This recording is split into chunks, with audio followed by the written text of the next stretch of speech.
あなたみたいな負け犬と別れて、本当によかった。私の目に狂いはなかったってことね。一言一言が鋭い棘のように刺さる。言葉の端々に感じるあざけりが、俺の心をえぐる。彼女がこんなに意地悪だっただろうかと、一瞬戸惑うぐらいだ。かつて愛した女性が、俺の働く結婚式場で挙式することになった。過去の栄光も、プロポーズの約束も、すべて砕け散った後の俺に、再び厳しい現実が突きつけられたのだ。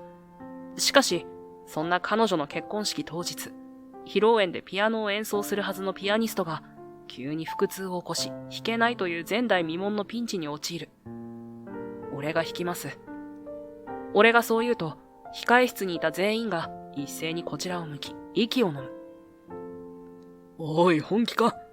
これお遊戯じゃないんだぞ。素人が簡単にやれるもんじゃない。君はただの雑用係だろ。わずかにあざけるような眼差しが突き刺さる。けれど、ここで退くわけにはいかない。問題ありません。俺にやらせてください。そう告げた瞬間、掃除用具を握っていた手が懐かしい鍵盤の感触を思い出していた。どれだけ離れていようと、俺の中で眠っていたものが目を覚ます。そんな予感がした。この演奏が二人の運命を、そして全てを変えることになるとは、まだ誰も知らない。俺の名前はキューマメータ。この結婚式場でアルバイトとして働き始めてもう半年になる。結婚式場の仕事は多岐にわたる。日によっては会場の席を並べるところから、挙式後の片付け、控え室の清掃に至るまで何でもやらせてもらっている。正直、体はきついし地味な仕事ばかりだ。それでも、新郎新婦やその家族たちが笑顔で帰っていく姿を見ると、何とも言えない温かい気持ちになる。キューマくん、披露宴会場の掃除お願いできる？今日は見学の方がいらっしゃるから念入りにね。はい、もちろんです。すぐ向かいます。先輩スタッフの声に、俺はモップを手に取り、披露宴会場へ向かった。結婚式場という場所は、毎日がお祝い事の連続だ。ここにいると、自分のことなんかどうでもよくなってしまうほど、多くの幸せな瞬間と出会う。俺はいつも同じような笑顔で、おめでとうございます、と、新郎新婦を送り出すのが好きだった。披露宴会場に着くと、真っ先に白いグランドピアノが目に入った。クロスの反射を受け、優雅に佇んでいる。艶めく白の光沢を見つめると、不思議と胸がざわつくのを感じる。でも、俺は遠くから眺めているだけだった。モップがけを終えた後、受付デスクの周囲を拭いて回る。先ほど先輩が言った通り、今日はどうやら新しい利用予定のカップルが打ち合わせで来場するらしい。プランナーが資料を準備し、他のスタッフが花やドリンクのサンプルを並べている。俺は邪魔にならないように周囲をきれいにして回る。今日はどんな方がいらっしゃるんだろうな。そう思いながら、俺はいつものように淡々と仕事を進めた。昼前、会場入り口の自動ドアが開く音がしたので、俺は挨拶しようと顔を上げた。すると、その瞬間息が止まった。思いもしなかった光景がそこにあった。客としてやってきたカップルの女性は、過去に俺が心から愛した人だった。彼女、時藤結衣は、プランナーと言葉を交わしながら、幸せそうな笑みを浮かべている。一瞬で視線を奪われるほど、整った顔立ち。高嶺の花のような存在で、見るだけで胸が騒ぐ。俺が付き合っていた頃と、ほとんど変わっていなかった。ゆい。思わず名前を呼んでしまう。俺の声に気づいたゆいが、はっとこちらを見た。瞬間、ゆいの表情がこわばる。メイタ。その声には、戸惑いと躊躇が混ざっていた。しかし、すぐにゆいは当たり障りのない仮面をかぶり直したように、うっすらと笑みを作る。久しぶり、元気だった？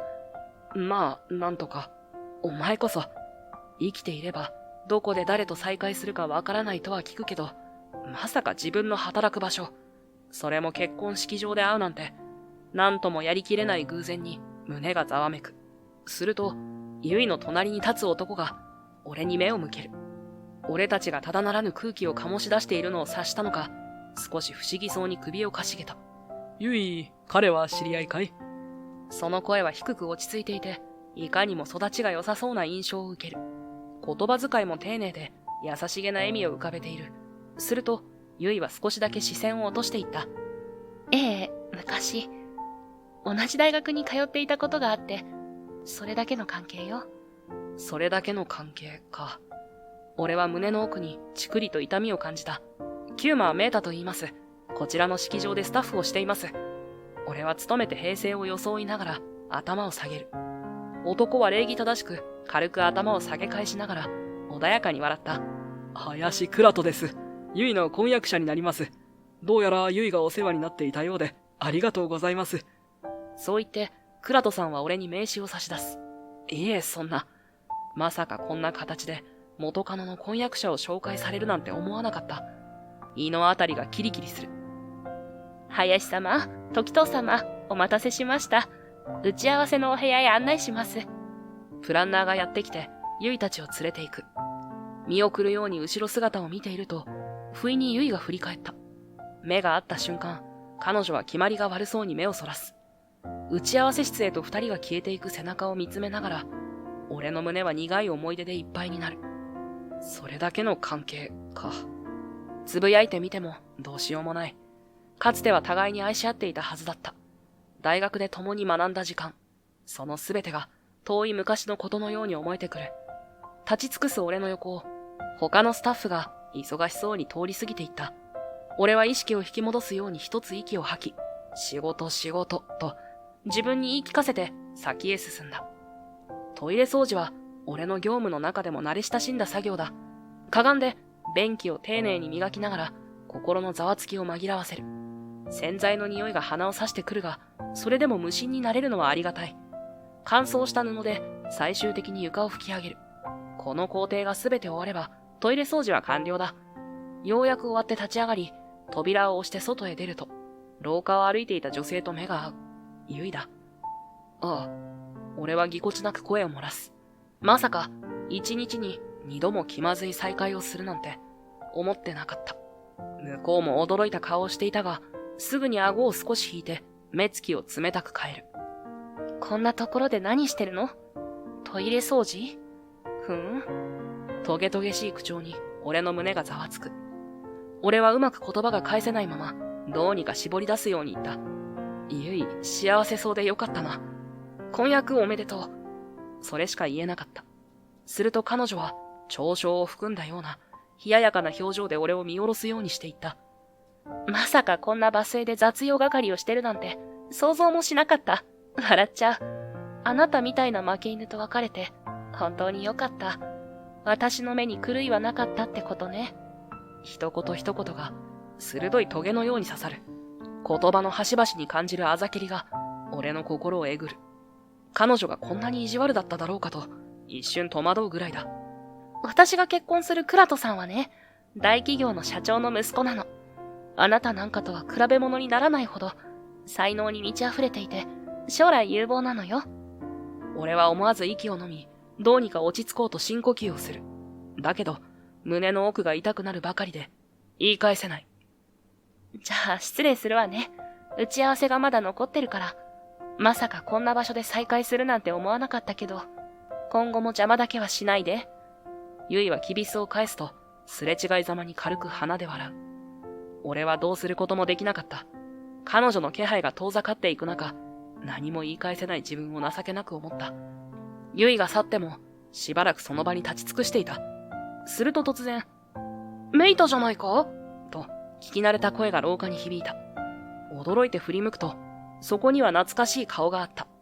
よもの春、音大時代の友人だ。春、なんでお前がこんなところに？いや、なんでって、こっちのセリフだろ。メイタこそどうしたんだよ。春は俺の手に握られた雑巾を見て、少し目を丸くした。俺は胸中でため息をついた。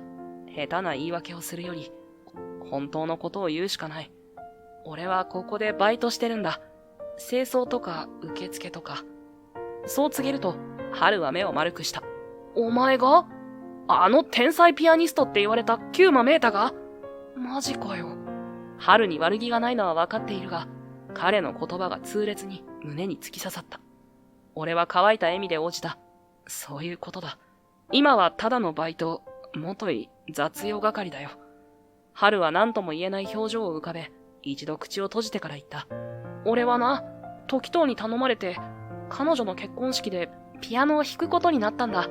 大学の同級生だし、一番信頼できるからって話でさ。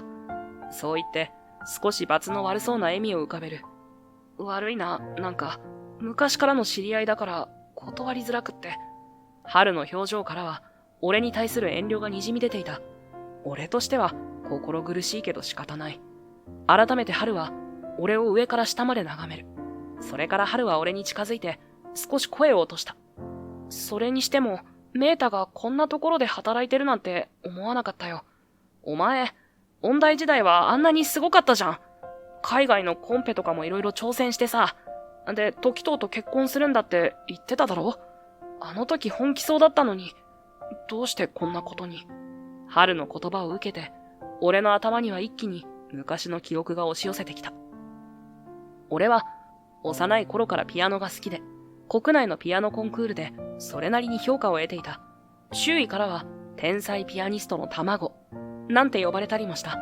特に高校時代はバイト代をすべて演奏や音楽関連の活動に注ぎ込むほどの情熱を持っていた。大学に進学してからもその思いは変わらなかった。むしろ将来は世界を舞台に活躍しようと燃えに燃えていた。そんな折、同じ音大にいたユイと出会った。俺たちは自然と意気投合していった。ユイもピアノ専攻ではあったが、どちらかといえば音楽教育やプロデュース系に興味があったようで、演奏家としてトップを狙うというよりは音楽を多角的に学びたいというタイプだった。性格は明るく社交的。俺にはない周囲との調和を大事にする穏やかさを持っていた。最初は授業の演奏実技で隣のピアノを使っていた。ちょっと気になる同級生くらいの距離感だった。けれど、レッスン後にふと意見交換をするようになり、一緒に夜遅くまで練習室に残ってアンサンブルの話をするうちに、いつの間にか互いの存在が特別になっていた。メータ、もう少し指先を柔らかくしてみたら？あなたの音色、優しいのに時々力みすぎるから。そっか、ありがとう。ユイは本当に人のいい部分を見つけるのがうまいよな。彼女とはいつしか互いにかけがえのない存在になっていた。そして結婚を約束するまでになっていた。だが、ユイの実家は相当な資産家だった。ユイの父である時藤忍さんは海外にも事業を展開する大企業の経営者だ。そのことはユイから聞いていた。だけど俺は最初は家柄なんて関係ない。才能が全てだと思い込んでいた。が、やはり現実はそう甘くはなかった。ある日、ユイの家に挨拶に行った時のこと。忍さんは豪華なソファーに腰掛け、俺のことを鋭い目で睨んだ。娘はまだ若い。結婚なんて早すぎる。一階の音大生では到底うちの娘を幸せにできん。特に君の将来はまだ不確定要素が大きい。結婚の話なんぞ早すぎるにも程がある。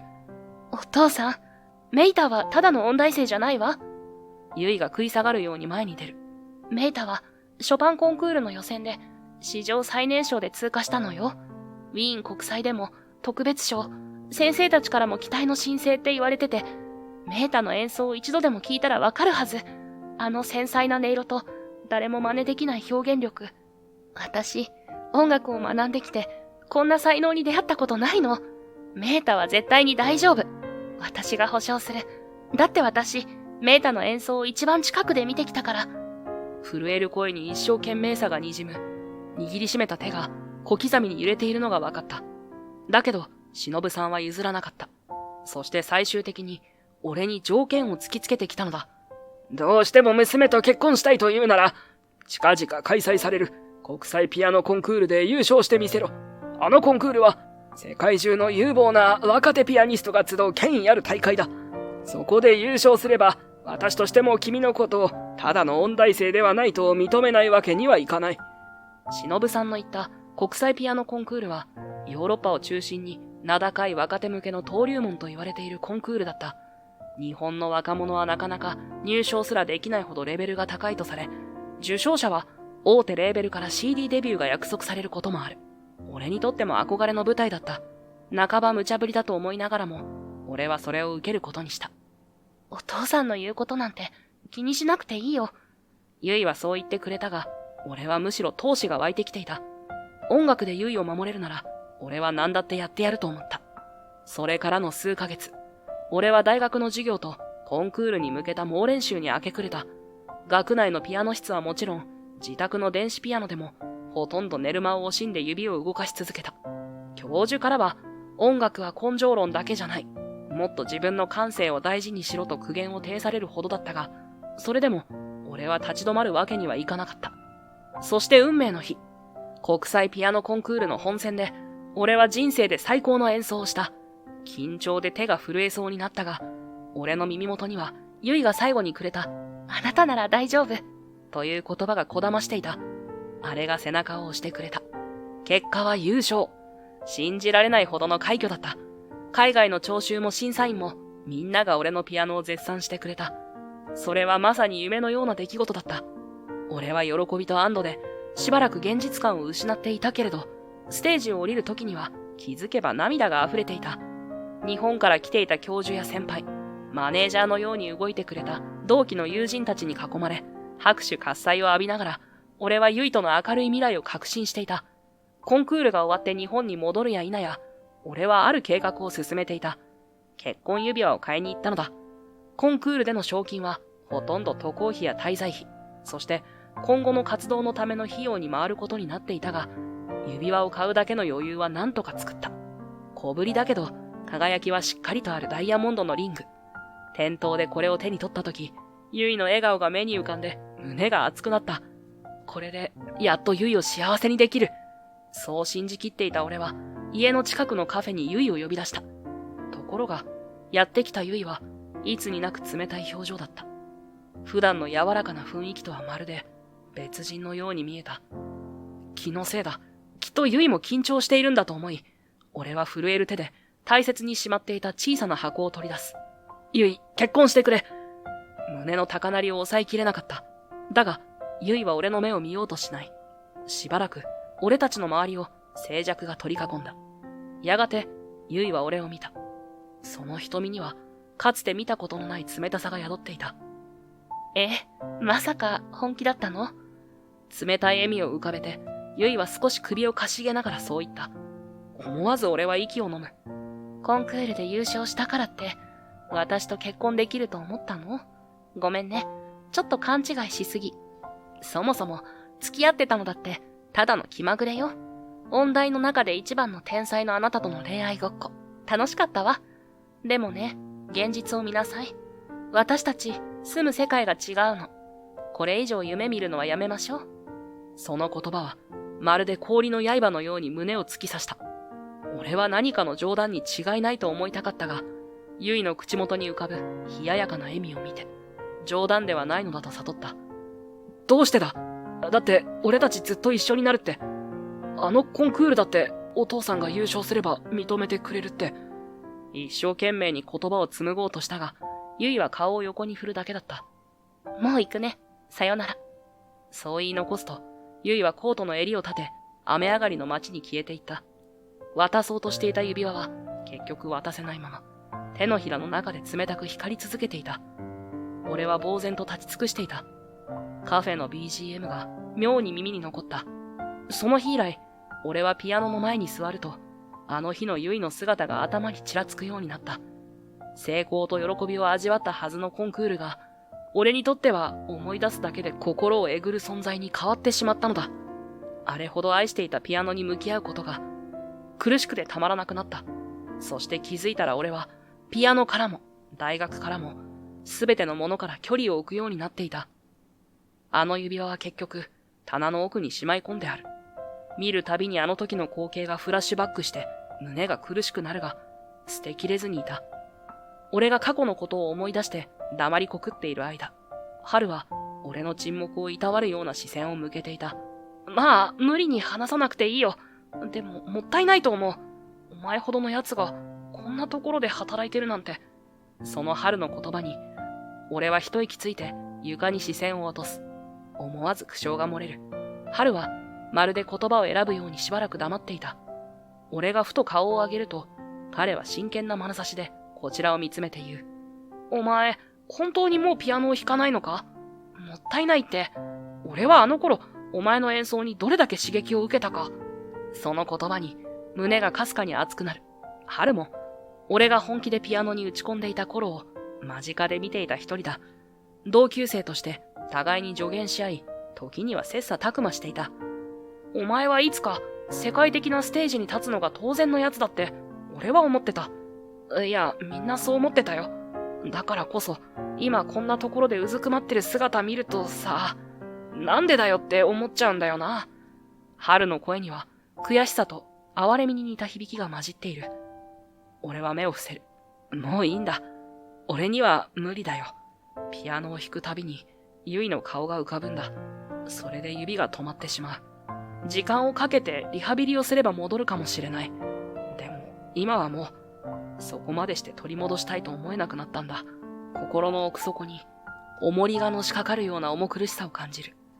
音楽を捨てるなんて、かつての俺が聞いたら全力で否定しそうなことなのに、俺は自重気味に唇を噛むしかなかった。春は返す言葉に困っているようだった。だが、最後には静かにうなずき、俺の肩に手を置く。わかった。深入りしすぎたな。ごめん。けど、お前がいつかまたピアノを弾きたいって思った時は連絡してくれ。俺はずっとお前のファンだからな。俺は苦笑しつつ、かすかにありがとうとだけ返す。そうして、どこか暗い空気を引きずりながらも、俺たちはまた、それぞれの仕事へ向かう。次の清掃場所に向かう途中、会場に置かれているグランドピアノに一瞬だけ視線をやった。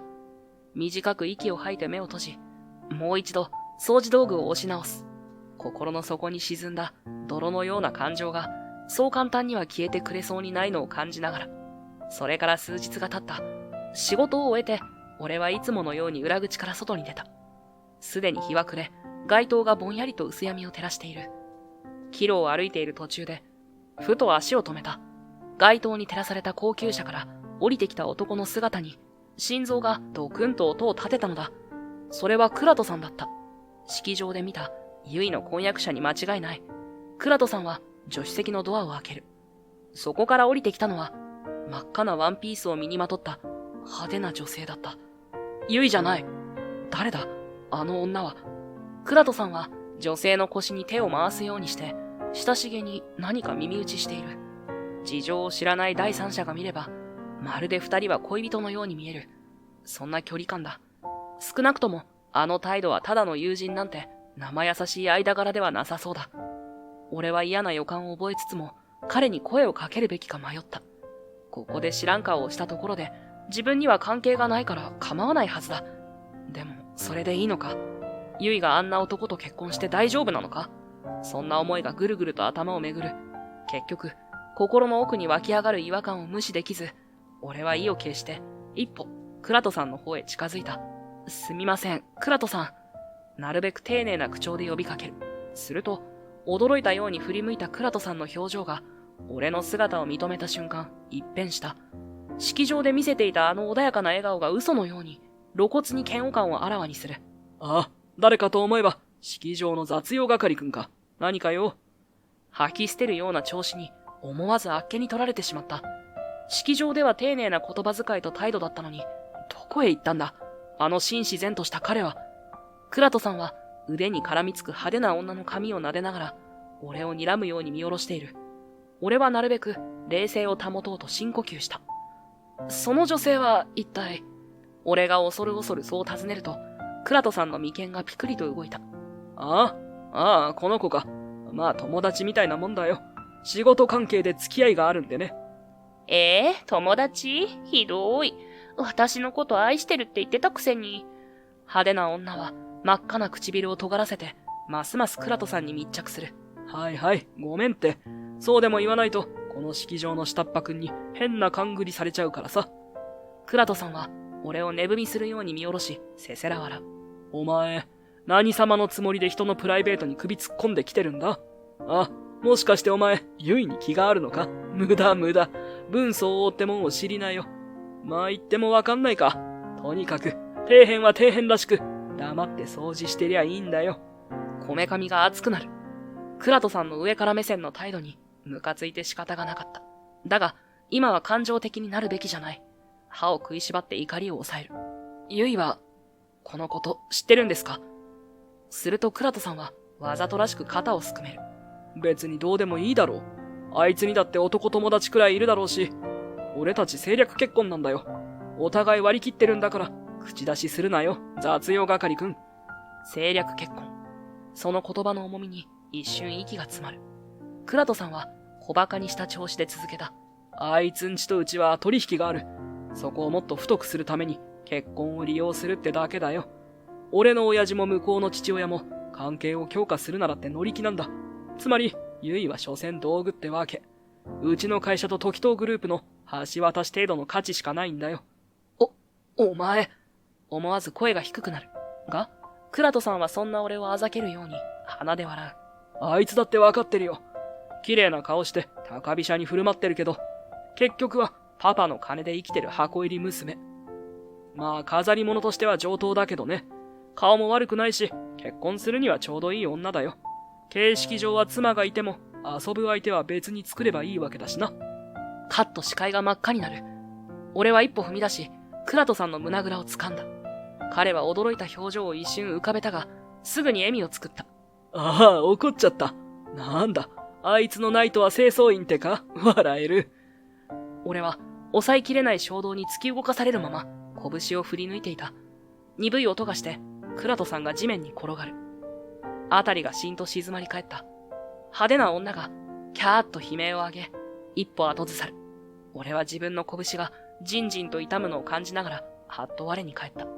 クラトさんは唇の端を切ったのか、そこからほんの少し血が滲んでいる。頬を押さえながら立ち上がり、鬼のような形相で睨みつけてきた。てめえ、やりやがったな。このこと、式場に訴えさせてもらうからな。怒りに震えた声が真夜中の空気を震わせる。俺は言葉もなく、ただ唇を噛む。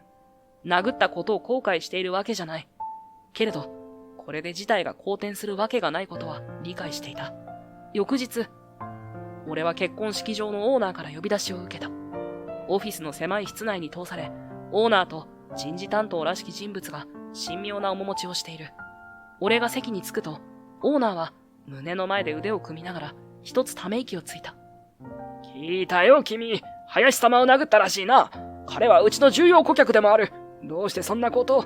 オーナーの問いかけに、俺はうまく言葉を返せない。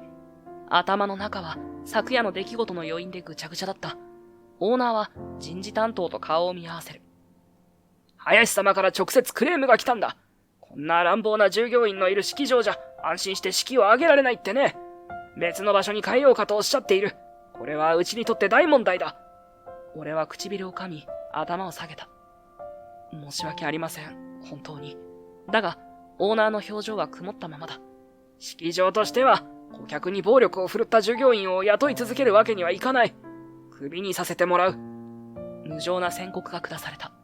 頭の中では悔しさが渦巻いている。とはいえ、規模の大きい結婚式場にとって、顧客第一であることは当然の理屈だ。俺はその日のうちに解雇となった。キューマさん、どうしたんですか？何かあったんですか？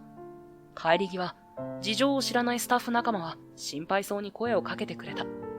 俺は申し訳なさとやりきれなさを抱えたまま、ただ首を振ってその場を去った。それから数日、暗い気持ちで安アパートに引きこもっていると、玄関のチャイムが不意になった。訪問者の見当は全くつかない。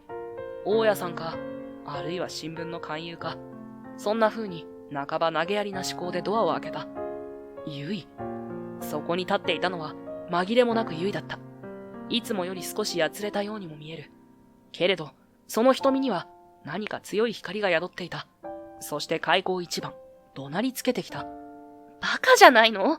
なんであんなことしたのよ。強い調子に、俺は思わず面食ら。どうやら、クラトを殴ったことを聞きつけてきたらしい。ドアを開けたまま言葉を失っていると、ゆいは靴を脱ぎ捨てるように上がり込み、部屋の中を睨みます。クビになってからずっと引きこもってたの？ほんとどうかしてる。ゆいがこれほど感情をむき出しにするのは珍しいと、俺は呆然として彼女を見つめていた。ゆいは苦しそうな顔でうつむき、唇を噛み締めた後、俺を睨んだ。暴力なんてありえない。あの人は式場の大事な顧客になろうとしてる人じゃない。そのこと、分かってたはずでしょ？俺は事情を話そうかと思った。けれど、クラトが他の女性といたことについては、口にできないと思った。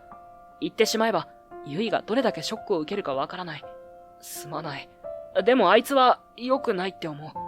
あんな奴と結婚したら、きっと幸せになれない。俺の言葉に、ユイは大きくかぶりを振る。はぁ？何それ？余計なお世話よ。クラトさんと結婚するのはもう決まってるんだから。その強い口調に、俺は思わず言い返す。本当にいいのか？お前はあいつのこと好きなのか？心の底から。ユイは一瞬体をこわばらせたが、さらに声を張り上げる。好きよ。結婚する相手を好きにならないわけないでしょ？だって、夫婦になるんだから。どう見ても強がりだ。そんな彼女の様子に、俺は心が苦しくなり、感情に任せて言葉を放ってしまった。じゃあ、あいつが他の女と会ってるのは知ってるのか？この間、あいつが知らない女と一緒にいるところを見かけたんだ。どう見てもただの友達なんかじゃなかった。しかも、お前のこと、知ってるわよ。あの人が私以外の女性と会ってることくらい、そういう人だって、最初から分かってた。俺の言葉を遮ったユイは視線を伏せた。俺は絶句した。ユイは続ける。だからって、別にどうってことはないわ。彼がどんなに遊び人でも、結婚するのは私。私が彼の奥さんになるの。時藤家にとって、それが一番なんだもの。俺は言葉を失った。ユイは自分の気持ちを隠しているのだろうか。それとも、本当に割り切っているのだろうか。彼女が一生懸命に自分を奮い立たせているのが伝わってくるが、そんな姿を見るのは辛い。でも、お前はそんな風に生きて、本当に幸せなのか？絞り出すように尋ねると、ユイはどこか遠くを見るような目をした。私のことはいいの。自分の人生だから。あなたこそ、自分の道をちゃんと進んでよ。昔みたいにピアノを弾けばいいのに。私なんかに構わないで。ユイは一息ついて、少し潤んだ瞳で振り返る。じゃあ、もう帰る。ごめん、急に押しかけて騒いで。あなたがあの人を殴るなんて信じられなくて。彼女はきびすを返し、ドアに手をかけた。ユイ。最後に名を呼んだが、彼女は振り返らずに部屋を出て行った。ドアが閉まる音が、まるで俺の胸の中で響くように重く感じられる。結局、クラとの浮気のことも、ユイが本当にどう思っているのかも、何も解決しないまま、俺はただ、散らかった部屋に一人取り残された。ユイが去った後、俺は短いバイトなどを探してみたが、なかなかうまくいかない。俺の経歴は、あまり一般企業には評価されないらしく、面接を受けても落とされることが続いた。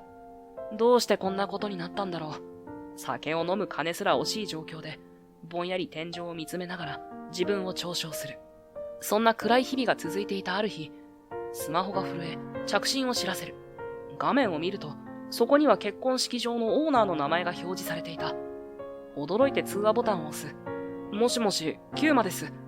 受話口から聞こえた声は、やや申し訳なさそうだった。予想外の電話を受け、俺は驚きと戸惑いを抱えたまま、式場の事務所に来るよう呼び出された。首を言い渡したのは誰でもない。このオーナー本人だ。今さらどういうつもりだ。混乱した頭のまま、応接室へ向かうと、オーナーは少し居心地悪そうに、机の前に座り、待っていた。どうして、俺は林様を殴ったことで、解雇されたはずですよね。椅子に腰掛けてそう尋ねると、オーナーは書類の束を机から脇へ避けて、重い息を吐きながら言葉を選んだ。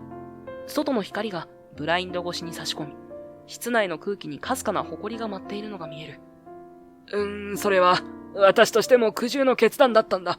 あの時は、重要顧客である林様の申し立てを優先せざるを得なくてね。だが今回、君に戻ってきてもらいたいと思う事情が生じたんだよ。事情ですか。俺が眉を潜めると、オーナーは少し言いづらそうに唇を噛む。そして、改めて姿勢を正した。実は、時藤様から働きかけがあってね。時藤さんが君のことを一生懸命に弁明してくれたんだ。林様の態度の方に大きな問題があったと。で、私どもも再調査したら、確かに一方的に君を責めすぎた面は否定できない。さらに何より、君の仕事ぶりを見てきたスタッフやお客様からの評価がとても高かった。解雇は、あまりにも惜しい人材を失う判断だったんじゃないかと、思い直した次第なんだ。そう言って、申し訳なさそうに頭を下げるオーナー。ゆいがそこまでしてくれたことへの驚きと困惑も大きい。胸が複雑にざわつく。もし君さえ良ければ、もう一度うちで働いてほしい。正社員登用も考えている。どうか戻ってきてくれないか、キューマくん。室内はブラインド越しのかすかな風の音しか聞こえない。用意されたソファーには沈黙が重くのしかかり、俺は少し息苦しい。少し考えさせてください。そう返すと、オーナーはほっとしたようにうなずき、再び頭を下げる。俺はこぼれ落ちそうなため息をこらえながら、椅子から立ち上がった。思わぬ展開に、胸の内がまだざわついている。けれど、それ以上に、自分は本当にこの場所に戻るべきなのか、という問いが頭から離れなかった。結局、俺は数日かけて悩み抜き、ある結論に至る。自分がこれから先どうするのかを決めるためにも、一度戻ってみるしかない。ピアノを捨てたままの俺。彼女を諦めたままの俺。このままで終わりにしたくはない。そんな小さな情熱が自分でも驚くくらいに意志を押し上げている気がした。俺はオーナーへ電話をかけた。そして迎えたユイの結婚式当日。会場は白い花で飾られ、ゲストたちがちらほら到着を始めている。受付スタッフが笑顔で応対し、華やかなドレスやタキシードを身にまとった人々がロビーを行き交っている。その光景を眺めながら、俺は深く息を吐いた。やあ、キューマくん、今日もよろしく頼むよ。オーナーが近づいてくる。俺はかすかに笑みを浮かべ、頭を下げた。こちらこそ、ありがとうございます。精一杯働きます。心のどこかで、まだ迷いがある。しかし、今はスタッフとしての役割を全うするしかない。そう腹をくくっていると、ふと、華やかな笑い声が聞こえた。そちらに目を向けると、新婦控え室の扉が開いて、白いウェディングドレスに包まれたユイが現れた。心臓が一瞬止まったかと思うほどドキッとする。似合わないわけがないとは思っていたが、その美しさは息を飲むほどだった。ユイがちらりとこちらを見たため、目が合った。ユイは驚いたように少し目を見張るが、すぐに伏せる。俺は胸の中で大きな鼓動を何度も感じながら、一生懸命に乱れる呼吸を落ち着かせる。そして、意を決して、そばに近づいた。ユイ。メイタ。目が合った瞬間、胸が締め付けられる。ユイの白いドレス姿は、純粋に美しいと思ったが、同時に、これが現実なんだという痛烈な事実を思い知らされた。俺は精一杯、スタッフとしての礼儀正しい表情を保ちながら言った。スタッフに戻してくれてありがとう。いろいろ動いてくれたらしいな。ユイは少し視線をそらしながら声を落とす。あのままだと気分が悪かっただけだから。でもよかったね。居場所を取り戻せて。何とも言えない空気が流れる。言い返すべき言葉も見つからず、俺は歯がゆさを感じながらも、居心地の悪い沈黙を破るように問いかける。本当に、このまま結婚していいのか？途端に、ユイの瞳がわずかに揺れた。だけど、その揺らぎはすぐに冷たい決意へと変わっていく。今更遅いよ。これは私が決めたこと。それに、挙式はもう始まるんだから。彼女のそのセリフに、俺はたまらず唇を噛む。言いようのない悔しさが胸にこみ上げるが、一体何を言っていいのかわからない。俺は、今でもユイのことを、その言葉を口に仕掛けたとき、空気を裂くような乱暴な足音とともに、別の人間が割り込んでくる。何サボってんだよ。お前、また変な気を起こしてんじゃねえだろうな。雑用係はさっさと持ち場に戻れ。見ると、そこにはクラトが立っていた。タキシードに身を包み、花婿らしく装っているが、その横柄な態度は相変わらずだ。そんな言い方しなくたっていいでしょ？ユイが慌てて静止するものの、クラトはさらに声を荒げる。うるさい。そもそもユイ、お前がこいつと一緒にいすぎだから、うちの品位が落ちかけてるんだぞ。こんなただの清掃係だった奴と過去に付き合ってるなんて、あちこちで噂になったら恥ずかしいだろうが。その言葉に、俺は一瞬心の奥で怒りを感じた。けれど、一度殴ってしまった過ちを繰り返すわけにはいかない。ぐっと唇を結び、ユイを見る。彼女は顔を伏せて小さく震えている。クラトはさらに言う。結婚したら、お前は林家の一員になるんだ。こんな仮想の知り合いとは距離を置くべきだ。変な噂が流れる前にな。やめてよ、こんな日に。そんなこと言わないで。ユイはクラトをちらりと見上げ、苦しそうに言う。そこへ式場スタッフが、キューマくんこっち手伝ってと声をかけた。俺は二人に向かって一礼すると、急いでその場を立ち去った。胸にもやもやとした気持ちを抱えたまま。大きなチャペルで挙げられた式は、特に問題なく終わりを迎えた。ユイは、忍さんにエスコートされてバージンロードを歩き、クラともそれなりに花婿らしく振る舞ったらしい。俺は現場にはいなかったが、式場のスタッフ仲間から、すごく綺麗だったと聞かされ、心中複雑な思いに駆られた。挙式の後は披露宴に移り、華々しい乾杯の温度、豪華な食事や余興が続いていく。俺は裏方として、新郎新婦にシャンパンを渡したり、ゲストを案内したりと、忙しく動き回る。そうしている間にも、春の演奏の時間が着々と近づいてきていた。ステージには、真っ白なグランドピアノが置かれていた。ライトに照らされて、その光沢が神々しく輝いている。俺は春の演奏を客席で聴いてみたいと思いつつも、作業に追われているため、会場の隅から見守るだけになりそうだ。ところが、演奏が始まる直前、スタッフ用のインカムから慌ただしい声が飛び込んできた。ヨモノ様が腹痛で倒れました。楽屋で動けないみたいです。一瞬耳を疑った。演奏直前にピアニストがダウンするなんて最悪の事態だ。俺は慌てて走り出す。楽屋に駆け込むと、春が青ざめた顔でソファーにもたれかかっていた。式場のスタッフと医務担当の人がそばに付き添っている。春、大丈夫か？声をかけると、彼は苦しそうに顔を上げ、悪い、めいた。腹が痛くて立てない。と、弱々しくつぶやく。このままでは演奏どころか、歩くことすらままならない。どうするんだ？このままじゃプログラムが台無しだよ。他にピアニストを手配できるか？無理だ。今からじゃ間に合わない。スタッフが焦った表情で顔を見合わせている。誰かがピアノを弾かないと、この披露宴のクライマックスがぶち壊しだ。不意に春と目があった。春は顔を真っ青にしたまま、しかし強い光をたたえた目で俺を見ている。瞬間、俺は突き動かされるように口を開いた。俺が弾きます。その言葉に周囲が一瞬静まり返った。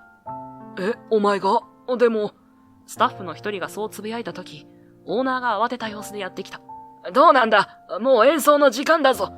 俺はオーナーにまっすぐな視線を投げかけた。オーナー、俺が弾きます。オーナーは驚いたように目を見開いた後、やがて深く息をついてうなずいた。君が作業中、あのピアノをよく見ていたのは知ってる。もともとピアノ専攻だったんだろ。やってくれ。責任なら私が取る。全力でサポートする。その言葉に、俺は頭を下げた。ありがとうございます。必ず成功させます。そう言った後、俺は苦しむ春の傍らに膝をついた。悪いな。あとは任せろ。春は苦悶の表情の中、申し訳なさそうにうなずいた。ああ、お前なら、きっと。途切れ途切れの春の言葉に小さくうなずき返す。もう後には引けない。俺は心を決めて、白いグランドピアノの待つ披露宴会場へと走り出した。ステージ袖から会場を覗くと、司会者がピアニストの体調不良により演奏ができないことを説明しようとしている最中だった。新郎新婦やゲストたちが戸惑う空気を漂わせている。俺は覚悟を決め、ステージ中央にあるピアノの前へゆっくり歩いた。大勢の視線が一斉に俺に注がれる。新郎新婦席を見ると、ユイが驚いたように目を見開いていた。隣のクラとは露骨に、なんでお前がという表情をしている。椅子に腰掛け、鍵盤を前にした瞬間、指先が震えているのを感じた。長いブランクがあったのに、いきなり披露宴という本番で弾こうとしている自分に、恐怖にも似た緊張が走る。けれど、今はそれを乗り越えるしかない。鍵盤の上に指を置く。最初の和音が鳴り響いた瞬間、俺の中で時間が緩やかに流れ始めた。まるで体全体が音楽に溶け込んでいくような感覚。ああ、やっぱり俺はピアノが好きなんだ。そう実感すると、恐怖はスーッと消えていった。選んだ曲は、学生時代から何度も弾き込んできたクラシックの商品。華やかさと叙情性を兼ね備えた結婚式にふさわしい優美なメロディーだ。左手は柔らかくリズムを刻み、右手は繊細な旋律を奏でる。音が紡がれるたびに会場全体が静寂に包まれていく。まるで世界がピアノの音色だけで構成されているかのような錯覚に陥るほどだ。久しく離れていたはずのピアノ。だが、指先が感情をそのまま音に変えてくれる。ブランクなんてものは、俺の思いの前には大した障害にはならなかった。心の底に眠っていた炎が、鍵盤に触れるごとに勢いを増す。終盤、メロディーはドラマチックにクライマックスを迎え、激しいパッセージを経て、最後はひときわ鮮烈な和音で幕を閉じた。演奏を終えた瞬間、会場は一瞬の静寂に包まれた。そして次の瞬間、大きな拍手と歓声が湧き上がる。ゲストたちが総立ちになり、まばゆいスポットライトが俺を照らしている。息を切らしながら、俺は小さく頭を下げた。視線を新郎新婦席に向けると、ユイが胸に手を当て、涙を浮かべているのが見えた。拍手が続く中、俺は立ち上がってマイクのところまで進む。そして、意を決してマイクを握った。突然のことで驚かれたかと思います。演奏者の春が体調を崩してしまったため、急遽代わりを務めさせていただきました。拙い演奏だったかもしれませんが、お二人へのお祝いの気持ちを込めて弾きました。どうかお許しください。その時、新婦席からユイがすっと立ち上がり、涙を拭いながら俺を見つめる。声はないが、その瞳からは何かを訴えかけるような熱を感じた。この場を逃せば、もう二度と伝えられないかもしれない。俺は震える息を整え、続ける。ユイ、俺はまだ、君のことが好きだ。すべてを失っても、こうしてピアノを弾けたのは、君がいたからだ。君が、俺にとって、大きな音楽の原動力だったんだよ。瞬間、会場中がざわついた。場違いな告白に困惑するゲストや、息を飲むスタッフの姿が視界の端に映る。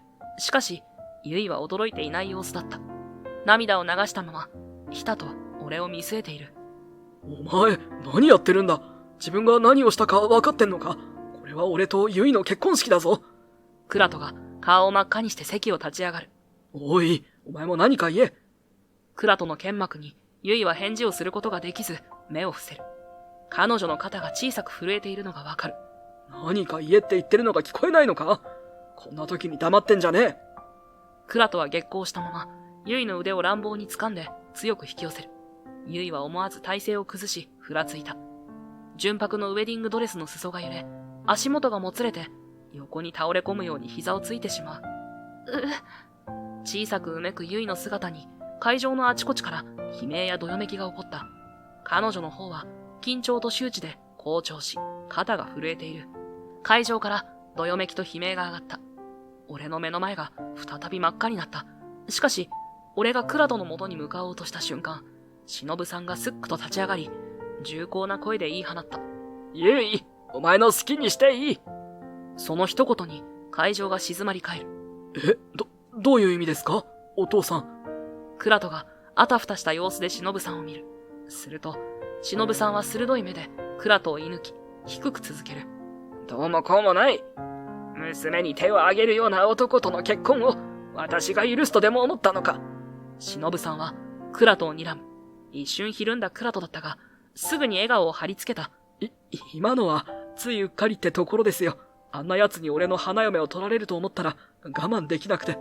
いや、うっかりではないだろう。知っているんだよ。私は君がユイを道具のように扱い、裏では他の女と戯れていることを。クラトの顔がこわばった。しかし、顔を真っ赤にしてすぐに反論しようとする。何を言ってるんですか。大体、この結婚はビジネスなんですよ。こんな土壇場で婚約を破棄して、うちの会社とあなたの会社との取引が保護になってもいいんですか。取引がどうなろうと構わん。娘を思いやる心がないお前などには、娘はやれん。忍さんはきっぱりと言い切った。それから深いため息をつき、俺に向き直る。私は長年、会社や対面ばかりを気にして、ユイの気持ちを踏みにじってきた。政略結婚だの、家柄だの、くだらん理由で娘を縛り付けてきた。ユイと君との仲を引き裂いた。だが、君の演奏を聞いて分かったんだ。君の音色には、心の底からユイを思う気持ちが溢れていた。そんな純粋な思いを、私は今まで否定してきた。だが、もう娘の人生を私のわがままで台無しにはしない。本当に申し訳なかった。忍さんの声には、今までにない柔らかさが混じっていた。クラトは、あっけに取られたように、その場に立ち尽くしている。一方、ユイは、忍さんの言葉を聞いて、目を潤ませていた。お父さん、いいの？忍は娘を見つめ、重々しくうなずく。ああ、いいんだ。今まですまなかった。その言葉を聞くや否や、ゆいは席を切ったように涙を流しながら、ゆっくりと歩みを進める。そして、俺の前で足を止める。メイタ、私あなたを選ぶ。何年経っても、結局あなたじゃないとダメだった。ごめんね、遠回りして。この瞬間、俺は全身が震えるような感動に包まれた。ゆいの白いドレスが、ほんのりと色づいた彼女の方を際立たせる。ふざけるなよ。クラトは怒りに任せて、拳を振り上げかけたが、警備スタッフが素早く制止する。この、話せよ。俺を誰だと思ってるんだ？一生懸命に威厳を保とうとする声は、もはや子供じみた叫びでしかない。警備に連れて行かれる間も、取り乱したように、覚えてろよ。俺を誰だと思ってんだ、と叫び続けるが、それは誰の心にも届かない空虚な脅しでしかなかった。クラトは場の空気から弾き出されるように、会場を後にするしかなかった。その姿にゲストたちはざわめきながらも、どこか胸をなで下ろすように見送っている。その中心に、俺とユイは取り残された。俺は深く息を吸って、再びマイクに向かう。皆様、こんな形で披露宴を混乱させてしまい、申し訳ありません。そう謝罪したが、ほとんどのゲストは険悪な雰囲気ではなく、むしろドラマチックな展開に感嘆しているようだ。やがて、小さく拍手が起こり始め、会場全体が歓声と拍手に包まれる。俺はユイの手を握りしめ、そっと囁いた。一度は諦めていたけど、こうしてまた同じ場所に立てるなんて。ありがとう、ユイ。私こそごめん。そしてありがとう。本当はずっとあなたが大好きだった。ユイは震える声でそう答えてくれた。白いグランドピアノがまるで俺たちを祝福するかのように静かに輝いていた。結婚式の翌日あたりから SNS 上でクラトが複数の女性と関係を持っている噂が一気に拡散し始めた。きっかけは披露宴に出席していたゲストの一人が撮影したクラトの結婚シーンや会場に同伴していた別の女性との会話が丸聞こえだったなどの生々しい証言動画が投稿されたことらしい。大手企業の御曹司のスキャンダルにみんな危機として飛びついているようだった。俺はユイからその事実を耳にして驚いた。クラトが日頃から抱えていた愛人や遊びの相手も暴露され、ネット上では最低な男、女を道具としか見てないと批判する声が噴出。あっという間に火がついて林家のイメージは急降下した。だからといってビジネスの関係を全否定するわけにもいかないのが現実のようだ。ユイとクラトの家はどちらとも大企業同士、取引金額は膨大だ。結婚はダメになったがビジネスは続けたい。これは双方にメリットがあるから。そんな大人の理屈で取引そのものは細々と継続される形になったらしい。時東家にしてみればクラト一人の問題で大きな事業全体を無駄にしてはいけないという企業判断なのだろう。クラト本人は SNS での炎上を受けてしばらく身を潜めることになったのか、めっきり姿を見なくなった。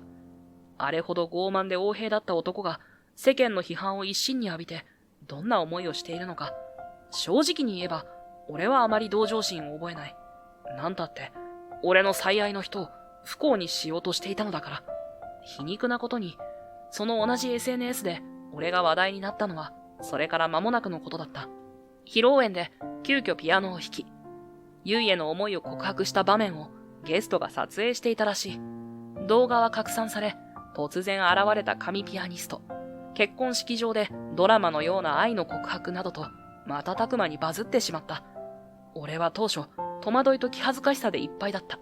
だが動画を見たという音楽関係者から一度会ってほしいと連絡が来たり、インタビューの依頼が舞い込んだりと思わぬ展開が次々に起こった。その後は驚くほど早かった。小規模なコンサートのゲスト出演、雑誌インタビュー、さらには音楽プロデューサーからの直接のオファー。それらが俺のピアニストとしての名を再び表舞台へと押し上げてくれたのだ。客寄せパンダ扱いをされているんじゃないかという不安は正直あった。でもいざピアノを弾き始めると、会場が俺の音に耳を傾けてくれているのを肌で感じる。あの結婚式での感覚が今も指先に宿っているのかもしれない。長い間封印していたピアノへの思いがどんどん高まっていく。学生時代のように勢いだけで突き進むのではなく、今度は地に足をつけながらもピアニストとして大成したい。そんな決意を抱く頃には、俺はすでに時の人として音楽界に新風を巻き起こしつつあった。そんなある日、都内のホールで行われたコンサートの打ち合わせを終え、ロビーを出ようとしたところで、俺は思いがけない人物と鉢合わせした。おーい、メイタ。聞き慣れた声に振り向くと、そこには春の姿があった。春、久しぶりだな。体の具合はもう大丈夫なのか？腹痛、ひどかったんだろ？俺がそう尋ねると、春はははっと苦笑いをこぼしつつ、肩をすくめてみせる。実はな、あれ、嘘だったんだよ。は？嘘ってどういうことだよ。思わず声が裏返った。すると春はいたずらっ子のようにウインクをする。だって、お前がピアノから逃げてるのを見てられなかったんだよ。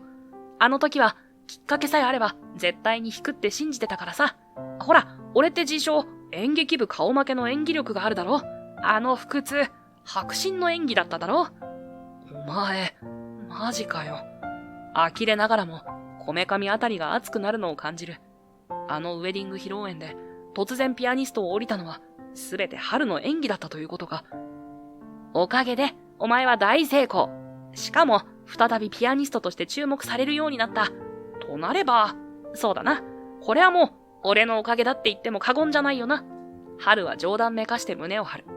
俺は苦笑しながら、思わずその肩をこづいた。まあ、感謝してるよ、正直。でも、あの時は焦ったんだぞ。いいじゃないか。あれくらいのハプニングがないと、人は本気になれないだろ。それに、俺もお前も、昔から舞台度胸はあるタイプじゃん。春はニカッと笑い、俺はそのまま吹き出しそうになる。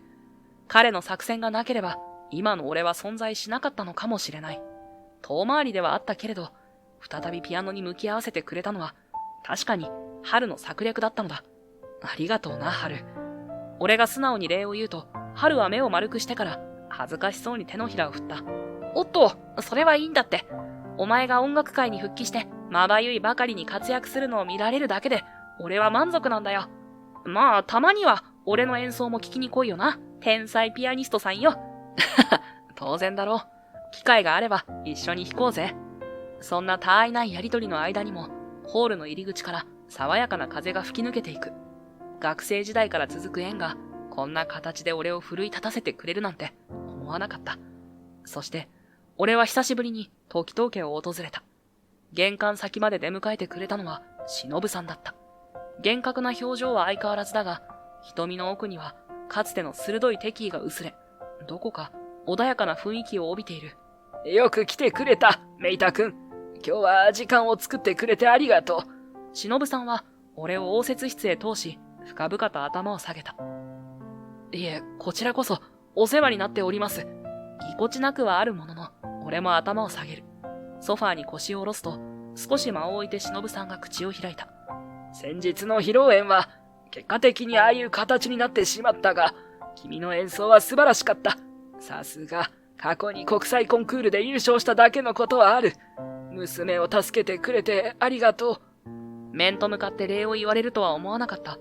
俺はただ、いえ、と返すのがやっとだった。すると、彼はまっすぐな視線を俺に向ける。娘のことで謝らなくてはならない。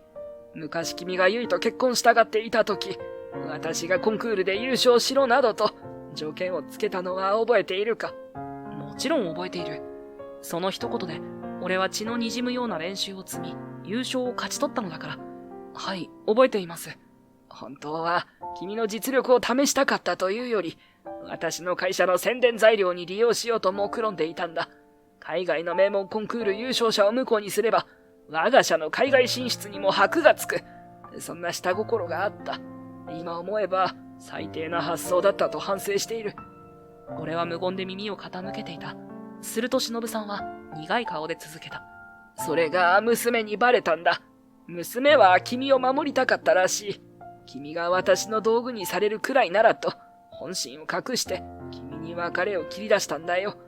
私もその時は気づかなかったが、後から知って愚かなことをしたと後悔している。それを聞いて胸が熱くなる。彼女がどうしてあの時あんな冷たい態度を取ったのか、すべての辻褄が合う気がした。そうだったんですか。